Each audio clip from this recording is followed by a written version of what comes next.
Morning, good afternoon po mga kababayan. Ma'am sir, this is Jam, the Filipino channel lang yung pong lingkod. So today is November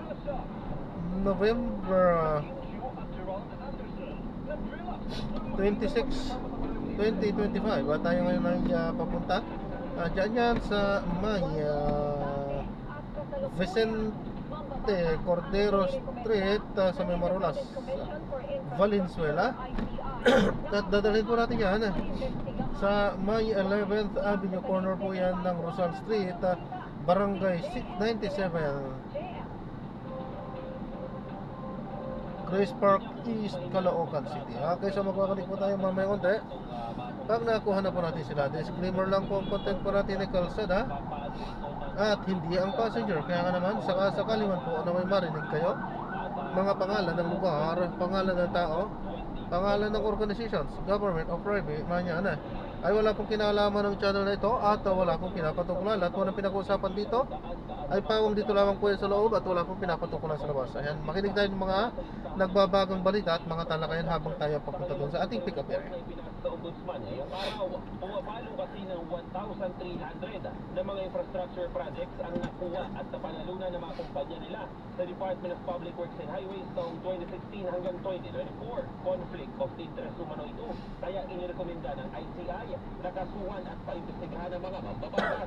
Nasa listahan ng ICI sina dating ako Bicol Representative Saldi Co, CWS Party List Representative Edwin Garjola, Busuag Ilonggo Party List Representative Jojo Ang Jr., Pusong Pinoy Party List Representative Zeth Nisay, Bulacan 2nd District Representative Agustina Pancho, Cagayan 3rd District Representative Joseph Lara, Surigao del Norte 1st District Representative Francisco Matugas, at Tarlac 3rd District Representative Noel Rivera. Members of Congress are barred from having a financial interest, directly or indirectly, in any government contract, franchise, or special privilege during the term of office. This congressman should not be engaging in private business activities that conflict with their official duties. Kasama naman sa mga nirekomenda nilang ikaso sa mga kongresista ay ang paglabag sa Code of Conduct para sa mga opisyal ng gobyerno, Anti-Graft and Corruption Act at iba pa. Ayon sa ICI, may mga dokumento at kontrata silang pinagbatayan para sa rekomendasyon, pero hindi nila dinetalye kung ano ang proseso na kanilang ginawa para mabuo ang report na ipinasa sa Ombudsman. Again, investigative work, I cannot divulge how we arrive at this conclusion. But of course, be assured, we are fair and we will never manufacture any evidence that this is a process. It will go through the Ombudsman and they could go on a case build-up. Ngayong araw din ay umarap naman sa komisyon si 3rd District Representative Raymond Garcia at si Occidental Mindoro Congressman Leo Di Tariela. Pero kapwa silang humiling na hindi sa publiko ang mga pagdinig dahil sa magkasunod na araw na parehong executive session ang hiniling ng mga mambabatas. Question ng mga miyembro ng Makabayan Black ang sinasabi ng ICI na guidelines ng live stream ng mga hearing. Pag sinabi natin live stream, no, hindi dapat selective yung pagiging live stream niya. No, we have seen other commissions in history na open to the public, no? Sagot naman ng ICI. The manifested and very have fears in regard to how it will be affecting their families, the same time there might be some people that they may be mentioning. These are all in the guidelines. So, hindi naman mag-grant ng commission yan kung it is not in accordance with the guidelines. So, when the executive session was granted, nakalista doon sa aming guidelines kung ano mga nandito.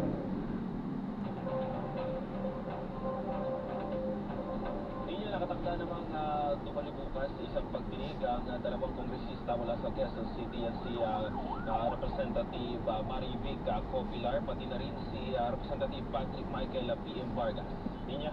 Alright, JM, tumalabas itong mga tinaguriang contractors, ano, ay may koneksyon sa construction companies, no, na nagkaroon ng kumbaga proyekto with the government, tama?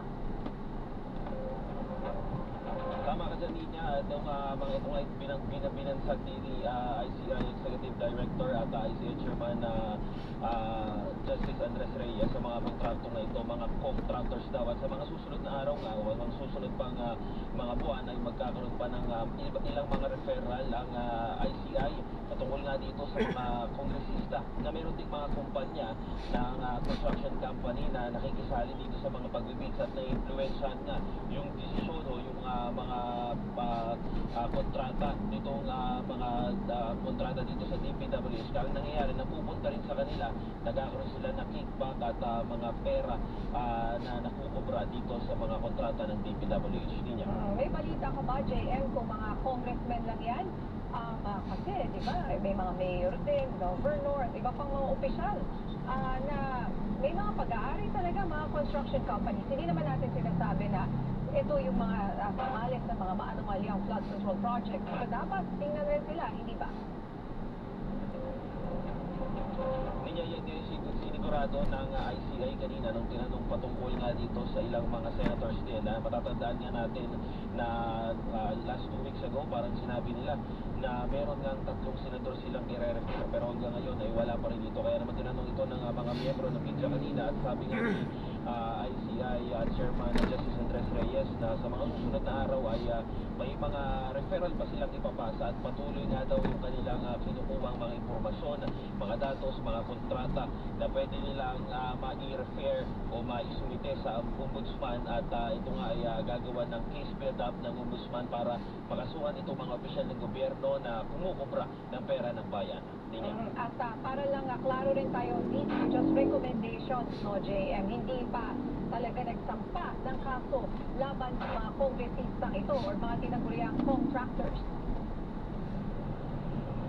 Tama ka sa niya, ang ginagawa lamang ng ICI, ito yung lagi nilang nililinaw sa publiko na ang ginagawa lamang nila yung referral. Ito yung mga iniipon nila yung mga ebidensya, pati na rin yung mga datos at pinapasa nila sa ombudsman. Tanging ombudsman lamang kasi yung makakapag-file ng case o ng kaso.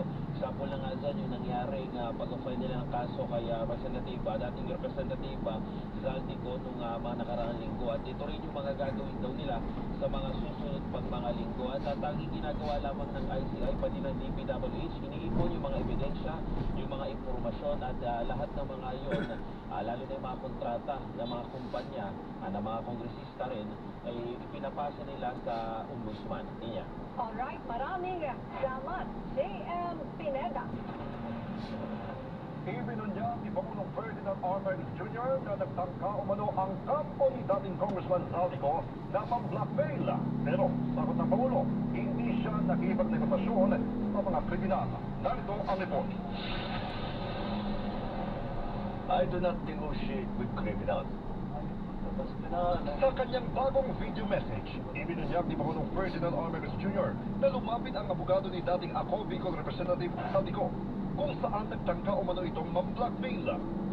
Ayon naman sa company ko, hindi na sila maglalabas ng bagong video laban sa administrasyon kapalit ng hindi pangakansela ng kanyang pasaporte. Mabilis niya aniyang tinanggihan ito at sinabing hindi siya nakikipagnegosasyon sa mga kriminal.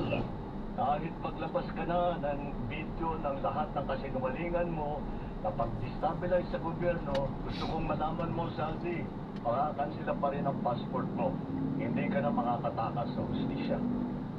May warrant of arrest ko mula sa Sandigan Bayan, kasama ang 15 opisyal ng Department of Public Works and Highways o DPWH at ang Sunwest Corporation na inakusahan ng Ombudsman ng graft at malversation of public funds sa isang maanumalyang 289.5 billion pesos na flood control project sa Oriental Mindoro. Inanunsyo ni Pangulong Marcos na 8 mambabatas ang inirekomendang kasuhan sa Ombudsman. Meron din pong development, yung ICI at saka ang DPWH, magsusumit po ng ebidensya sa ombudsman and magrekomenda sila ng kaso ng plunder, anti-graft, bribery, conflict of interest sa 8 congressman na may-ari ng mga construction company na may proyekto sa DPWH. Ayon sa Pangulo, umabot ng halos 12 billion pesos kasama ang air assets nito na halos 4 billion pesos ang nakuha ng Anti-Money Laundering Council mula sa 2 bagong freeze orders sa mga ari-arian ng mga dawit sa flood control scandal. Nakuha na rin ang libo-libong bank accounts, sasakyan, properties, insurance policies at e-wallet accounts na na-freeze. Umpisa lang po ito. mas marami pong asset ay mapoprocess para maibalik ang pera ng tao sa kanila. Ito po yung aming pangako, that the money of the people will be given back to the people.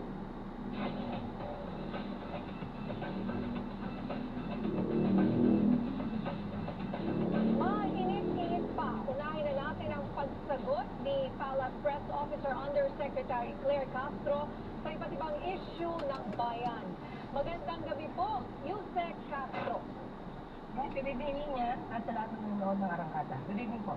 Attorney Claire, unahin ko na po. Siyempre, ito nga, sa Senado nag-play si Senator Robin Padilla ng isang video recording na tila tap na conversation na ibinibintang niya na kayo po. So for the record at diretsahang tanong po, kayo po ba yun? Unang-una, nadinig na po siguro ng marami dahil dinala niya sa Senado itong video clip, rather audio clip na hindi alam ni Senator Robin ang kanyang source. Mismo siya ay hindi niya rin alam kung sino yung mga nagsasalita sa nasabing audio clip. Unang-una, sabi nga natin kanina sa press briefing, for his satisfaction, hindi po ako yun. Unang-una sa boses pa lang. Buti na nga lang yata hindi ginamitan ng AI. At still, matapang po tayo haharapin ito at sabihin si Senator Robin at sa lahat ng ating kababayan na hindi po tayo ang nasa audio clip. Sa totoo lamang po, ito'y nadinig na ng marami before pa at ibang mukha ang nandiyan sa audio clip na yan. So, nagtataka nga tayo bakit ito pa ay dinala pa ni Senator Robin Padilla sa Senado nang mukhang hindi niya alam kung ano yung source or sino ang source. So, ngayon nga ay may panukala si Senator Robin para sa anti-troll farm bill. So, mas maganda po talaga at marami pong may gusto niyan kung ang troll farm na yan ay fake news. Yes po, ma'am. O misinformation. So, Tara po. kasama po tayo lahat dito para ito ay maipagkas Ha? dahil mas maganda po talaga to. Pero sana, minsan po ang kanyang... Ikakarga niyo po yan, ma'am? Ay, Sana siya po yung maging modelo. So, unang maging modelo na sana yung... Mga basa pa po yan, eh. Huwag magbiktima ng mga troll. Panglalamove na po yan, ma'am. Kung isa, dalawa po na pagbibigyan po natin, pero sa ganyang karami, malabo na po. Ma'am. Atong recording ang play sa Senado. Ano po sa tingin ninyo? ang Marami po yan, ma'am. Isa, dalawa po na pagbibigyan po natin, ma'am, pero... Siya nga nagsusulag ng mga Di ba basa yan? troll farms, etc. Ito Basa po yata yan, ma'am, eh. Senado bilang abogado po, ano po mga maaaring paglabas bilang senator natin sa pag-play po ng authorized Ang video. klase mo... Magpapakita lamang ito na Tawag. ayoko sabihin irresponsibilidad. Ito'y, kumbaga, ensemble action. Pero kung good faith naman yung gusto niyo malaman ka, you can show good faith by sending the audio clip or video clip na ito-present sa Senado pa. Kaya yung ibang mga mainstream, sinabi nila na hindi nila ito pinalay dahil yung mga hindi nila alam yung source ng ano na to, ng Video recording po. recording na to ay baka maging legitimate pa dahil sa dahil sa sino ba? So, sa Senado pa. Sana maging responsable lang sa kung ano man ilalabas sa mga ebidensya, lalo-lalo sa Senado, ay yung kung mag-specify ko rin, para hindi naman na mapagilan yung mga taong inosente sa mga balik akusasyon. Yung sex ni Christian Patrones po, unang-una yung sex si Pangulong Marcos Jr. Then si First Lady, Lisa Canela Marcos. Tapos si Congressman Sandro Marcos naman. Kaya naman po ikaw, ay nakikita po ba kayo yung sex na buffer dito sa mga ginagawa lang? O po. Kita-kita naman po, ano ba yung dahilan dito? Ano ba yung motibo nila? Best friend moves na sabi na natin. Para makapanira, dahil ang maaaring panira sa Pangulo, kay First Lady, sa Pamilya Marcos, kung ano-ano ang gagawin nilang kwento, at may mga ibang kababayan kasi tayo na bigla nalaman nila wala kahit wala mga ebidensya. So, natin, ano ba yung gusto nila? Mapapakit, pag-ibig mo, wala ang kwento. Yun naman naman sila yung motibo. Kita-clip ng darupan. And Yusek, may iba tayo. Sabi ng Pangulo ay nagtangka nga ang hapong Zaldico na ma-blackmail at daw dyan sa Flash. Ano, may ibang hakbang pa ba na gagawin ang inyong opisina o sa Malacanang tungkol po dito sa pang-blackmail na ito?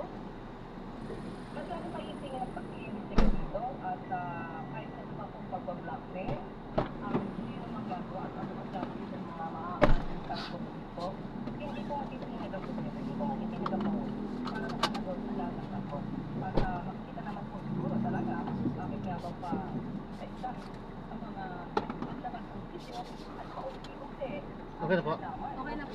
Samantalang kung totoo ang Ma'am, papaalam ko ito yung pinaka-dance cam natin. Ha? Nagre-record po yan. At i-upload ko sa aking YouTube channel, Jam the Filipino channel po. Okay lang, ma'am? Salamat po. Yung consistent na kanyang mga sinasabi. The problem is, the more na binabanggit natin yung inconsistencies ng bawat video, sa susunod na video, gagamutin nila, aayusin nila, gagawa na naman sila ng panibagong kwento. So, sabi nga natin, bago sumagot, dapat ang palasyo dyan. Dapat isang buong kwento, dahil kapag sumagot tayo at nakita natin yung inconsistency, babaguhin nila sa susunod na episode nila. Yusek, sabi niyo po kanina sa press conference sa Palasyo, may mga pagbabago base sa mga anong kaganapan sa labas ng sinasabi ng netizens, yung mga video na inilalabas ni Zaldico. May update na po ba kayo sa pagpapauwi kay Zaldico kung saan man po siya ngayon? Yusek Claire? Pero yun po, binibigyan na naman po ng DILG at ng DSA kung ano po ang pinaka-update po dito. At ito nga po ang ingay kaugnay dito sa flood control ay nakikita natin na parang ibinabalik ng oposisyon sa Pangulo. Ano po magiging hakbang nyo sa mga ganitong klase ng akusasyon at bakit po sa tingin nyo ay ganito ang nangyayari ngayon? Alam natin na marami lahat ako. Alam natin na maraming ghost projects yung pang Philippines. So, alam nila na matasamaan sila. Kaya ang gagawin nila ay gagawa ng kwento para sa Pangulo ito maibato. Pero tandaan natin, ang Pangulo ang nag-convince nito. Kung ikaw ba na alam mo na meron kang mali, kung meron kang ginawang mali, bubuksan mo ba ang issue na to? Hindi. Ikaw mismo matatakot at ikaw mismo mapapasok. So dito, matapang ang Pangulo hanggang ngayon, tuloy-tuloy ang pag-iimbestiga. So kahit anong gawin nilang kwento, na walang kwenta, walang pasiyan, hindi po matitinag ang Pangulo at ang administrasyon na to para mapanagot ang lakas ng Yusek Claire, panghuling tanong po, kung lahat ng mga nangyayari ngayon ay puro pambabato at pambabagiko sa Pangulo, ano rin po kaya ang nangyari sa investigasyon kay Vice President Sara Duterte na tila biglang tatahimik, Yusek? Meron po panahon yan. Inuulat po kasi ng Pangulo ang flood control project. Ito po, magpapakita po ito na hindi namumulitig ang Pangulo. Kahit tamaan ng kaalyado, kamag-anak, itutuloy ang pag-iimbestiga. So, ibig sabihin po nun, hindi po talaga sinatarget ang Vice Presidente. Nagkataon lamang po na may mga issues sa Vice Presidente noon, about presidential funds, about mga ghost projects niya sa DepEd. So, may mga issues noon na yun yung time na dapat imbestigahan. Pero ngayon, nakafocus po siya ang Pangulo sa mga flood control projects na maanumalya, kaya dito na po-focus. Pero bahala na po ang ibang mga investigative bodies, katulad nila po, isama na po natin ang House of Representatives o Senado, kung itutuloy-tuloy nila ang pag-iimbestiga sa mga issues ni Tata Nagigisa. Alright, maraming salamat sa oras, Vice Press Officer and mismo Undersecretary Claire Castro. Maraming salamat po. Maraming salamat. Samantala, humiling na ng tulong ang Office of the Ombudsman sa Bureau of Immigration para hindi makaalis ng bansa ang nasa 77 individual na iniimbestigahan kaugnay ng maanumalyang flood control project. May umaarangkadang balita si Angela Babat. Formal nang inihain ni Ombudsman Jesus Christine Remulla ang isang request sa Bureau of Immigration para isailalim sa Foreign Travel Restriction Order. Ang nasa 77 individual mula sa ilalim ng fact-finding investigation ng maanumalyang flood control project. Kasama na rito ang ilang mambabatas at pribadong individual. This is a function of the government. Basta under investigation tayo by the government, you should not be traveling and leaving this jurisdiction. Anya, iwalay pa ito sa naunang inihain ng ahensya para sa Precautionary Home Departure Order para sa mga sumasa ilalim sa preliminary investigation. Samantala, ipinresenta rin ni DPWH Secretary Vince Dizon at ICI Chairman Andres Reyes ang nasa 20 kahon na naglalaman ng ebidensya laban sa talong kongresistang dawit sa issue. Ilan sa mga inirekomendang kasong pwedeng isagpa sa kanila ay ang plunder, violation of Anti-Graft and Corrupt Practices Act at direct bribery. Ito po ay mga iba't-ibang kontrata ng mga kumpanya na pagmamay-ari ng mga incumbent na congressman. Kasama din po si former congressman Saldico. Kasama po yung SEC documents na May tugon din si Ombudsman Remulla at DPWH Secretary Dizon na usapin naman ng mga alegasyon ni former Congressman Zaldico. umuwi na lang siya at pagkatohanan niya yung sinasabi niya. Lahat tayo pwede mag-Facebook live. Diba? Lahat. Hindi ka pwede mag-Facebook live. Ang test dyan, uuwi ba siya o hindi? Uuwi ba siya o hindi? Yun ang test niya. Kung uuwi siya, then, sabi nga ni Pangulo, pwede tayo magharap na. Sabi nga ni Pangulo, nandito lang ako, Jaldi. I'm here. Come home. Face the issue. Ako si Angela Baba, the BRTV News, nagsaservisyo para sa Pilipino. Iginigit ng Malacanang na kaduda-duda ang maging legitimo ng mga videos ni Zaldico dahil sa mga pagbabago ng itsura at pahayag nito. Samantala, itinanggi naman ni Undersecretary Claire Castro na siya ang nagsasalita sa voice tip na nakikipag-usap sa mga di umano'y viral vloggers. Representa ni Senator Robin Padilla sa Senado. Narito ang report. Mula video 1 to 3 hanggang video 4 at 5, madaling nag-iba ang kanyang hairstyle. Tinawag na inconsistent o pabago-bago ng palasyo ang mga pahayag ni dating Ako Bicol Representative Zaldico. Ayon kay Palace Press Officer Undersecretary Claire Castro, may tulaw manong gawa-gawa lang at kaduda-duda ang video mula sa itsura ni Ko at ang sinasabi nito. Ani Castro, hindi binanggit ni Ko sa mga naunang video ang sinasabing transaksyon noong 2022 at maliwanag aniya sa kanyang pahayag na nagsimula lamang di umano noong 2024 ang kanyang pakikipag-usap kay Secretary Amena Pangandaman. So dapat matapos muna lahat ang kanyang mga sinasalaysay dahil sa tuwing mapupunan natin ang kanyang mga inconsistencies, sumasabay po ang kanyang pagbabago ng kwento sa pagbabago ng hairstyle sa video. Samantala, tahasa namang itinanggi ni Castro na siya ang nasa voice clip na ipinarinig ni Senator Robin Padilla sa budget deliberations ng Presidential Communications Office at sinabi niyang hindi iyon ang boses niya at hindi rin siya na ipag-usap sa sino mang di umano'y payarang vlogger. Kung seryoso aniya ang senador sa kanyang anti-troll farm bill laban sa fake news, dapat din itong maging maingat at hindi maging biktima ng mga impormasyong hindi nasusuri at maaaring galing sa mga trolls. I deny that the person o kung sino man sa dalawa doon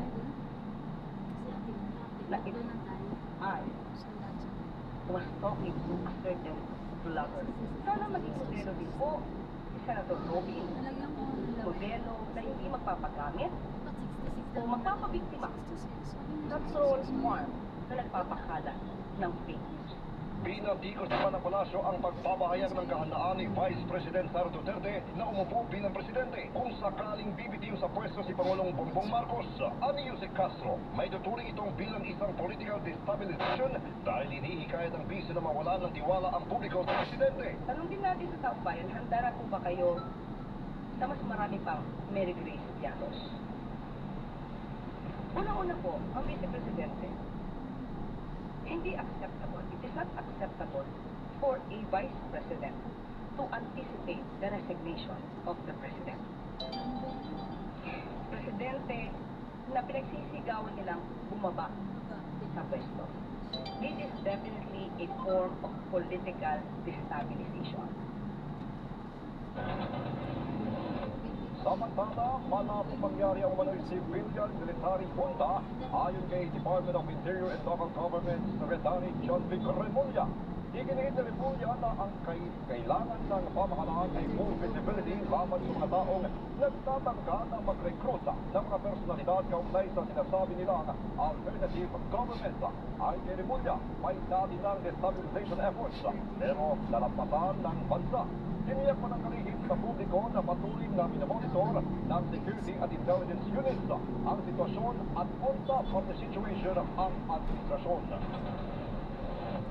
Patuloy na naghahanda ang hanay ng Philippine National Police sa parating na kilos protesta sa linggo, November 30. Ayon kay NCRPO spokesperson, Police Major Hazel Aquino, karamihan sa mga PNP personnel na i-deploy sa mismong araw ng Trillion Peso March ay galing sa Metro Manila.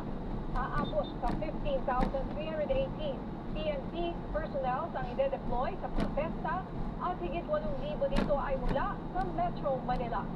Nagmo-monitor din ang PNP online, lalo't may ilang umano na ginagamit ang social media para magsulong ng gulo sa mismong araw ng protesta. Mahigpit na binabantayan ng hanay ng PNP ang mga iba't ibang grupo sa online na nagtatangka na magsadap sa gobyerno. Dagdag pa ni Aquino na malaya namang magpahayag ang kahit sa sino, pero dapat iwasan ang panawagan na manggulo o manira ng mga gamit.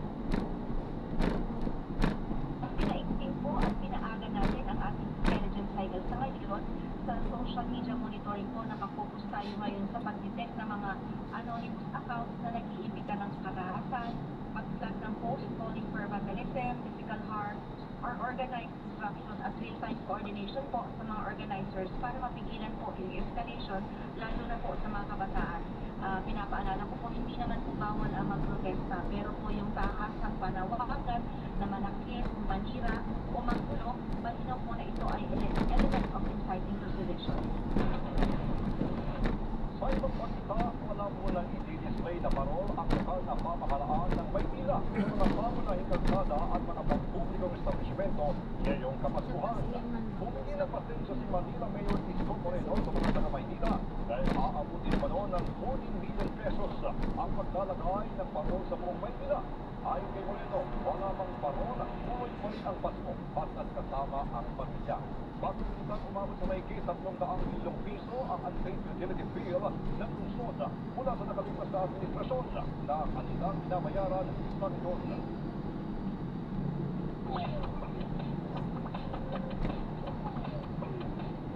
Alamin naman natin ngayon ang hottest at latest showbiz news mula sa ating bestie ng bayan.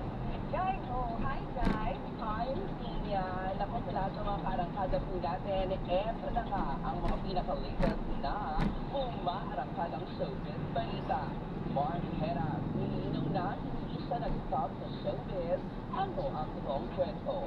Kilala at yung talent ng Kapito Network si Mark. Ang tanong, ready din ba siya na tumanggap ng project sa ibang network? At alamin din natin kung ano nga ba ang bago sa bad boy ng dance floor pagdating sa sayawan.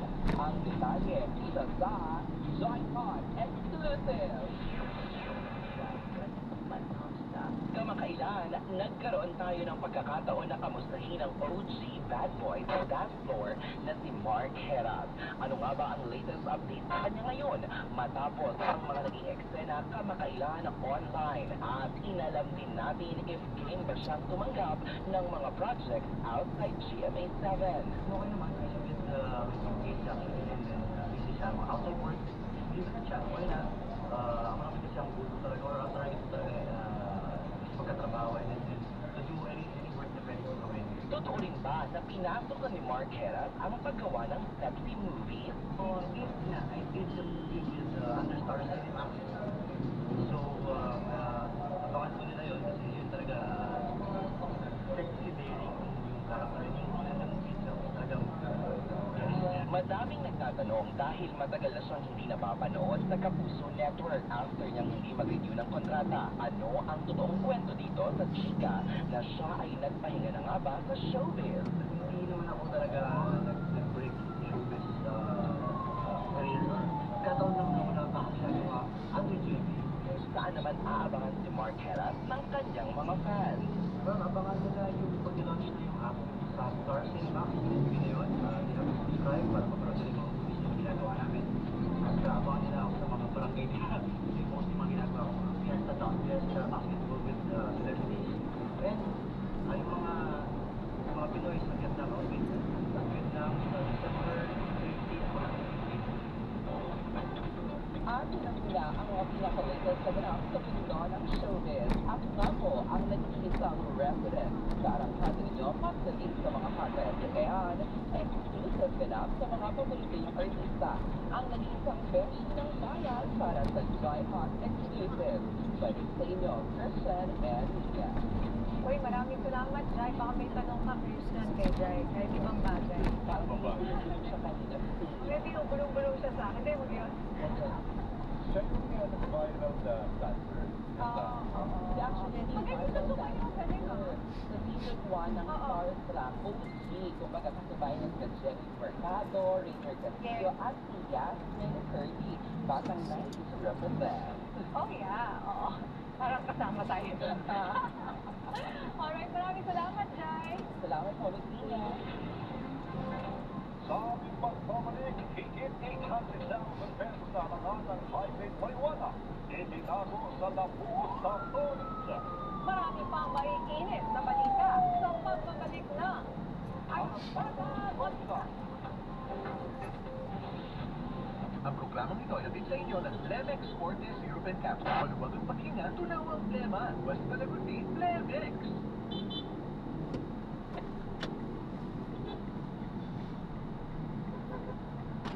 Programa ang Department of Labor and Employment ang Office o Public Employment Service Office na matatagpuan sa bawat lungsod, munisipyo. Alam na ano eh. Ano po ba yung sinasabi peso? Kala ko pera yan eh. Mas nakapera ba ako dyan? Ang pamunahing papel po nito ay magsilbing tulay para sa Walang ating silbi. mga kababayan na naghahanap ng trabaho at sa mga namumuhunan. Kaya kung nais mong makahanap ng trabahong tama sa iyong kakayahan, magpunta lang sa mga peso office, magtanong para sa job matching services, career development support, job fairs, at ibang matandaan. Mga serbisyong ito ay libre mula sa DOLE. Para sa karagdagang impormasyon tungkol sa mga programa ng DOLE, dahil lamang ang dole.gov.ph.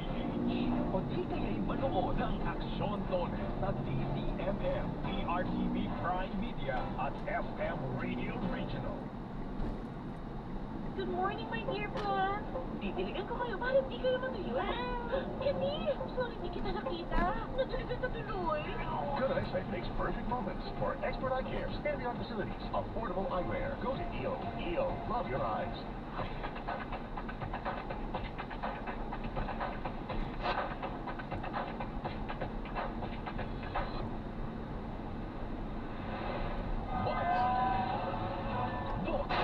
Ng Demokrasya ay PRTV News Special Coverage sa PRTV Prime Media.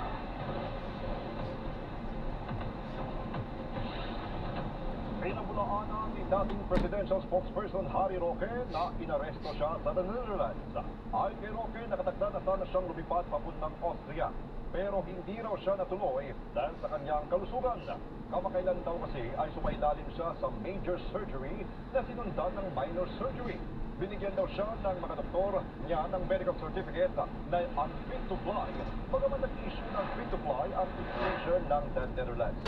Tinanong daw siya kung gusto pa niyang lumipad, pero sinunod lang niya ang dalawang medical certificate ng mga doktor. Paliwanag ni Roque, kailangan niyang bumalik sa Austria dahil sa ilalim ng double rules.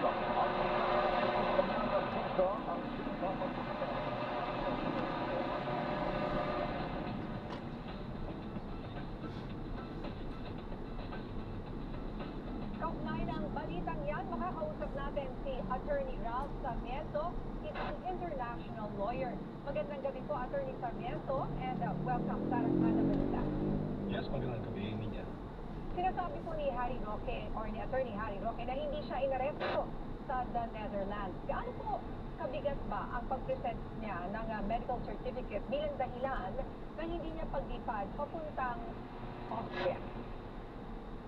Actually, let me just clarify, no? Kasi the way I understand the facts of what has happened in the last couple of days, yung bumili ng ticket niya to Dutch government.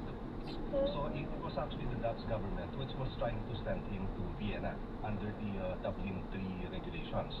And then apparently he was saying that he was not fit to travel kasi as you have mentioned, he has just undergone some medical procedure. And then but ultimately yun nangyari doon, he was offloaded on the plane upon verification yung kinonfirm sa kanya if he wanted to travel, and then sabi niya he didn't want to travel. Parang ganun yung nangyari based on the accounts na examine ko. Okay, so hindi pa lang siya ang bumili ng ticket niya. Medyo confusing po kasi lumalabas sa balita. Kesyo, he was arrested, ganito ganyan. So ang nangyari, kumbaga parang, yung tinatapon, pero parang ganun. attorney. Pinalagay siya dun sa ibang bansa. Uy, diyan ka na sa sa Austria, huwag ka Ito yung dito. book niyo po. Pero ang nangyari, Dito ba? sinabi niya, Oo. hindi ako pwede mag-travel kasi nga, kaka-opera ko lang eh. Correct. Dito na, dito tayo. Dito na. niya, Miss Nenia, na hindi siya inaresto, sadya lang siyang sumunod sa mga otoridad. Ano po ang sa tingin niyo po itong nangyari? Well, exactly Ano ganun ba? po, no? Because this is now under the Dublin 3 regulations. So, in Dublin 3 Ba't di ba masikip dyan? Dublin, Masikip yata man eh. Gusto ko sana kayong tulungan consider, kaso nga lang baka mahirapan po akong lumabas dyan. Under the iteration, the Dublin regulations.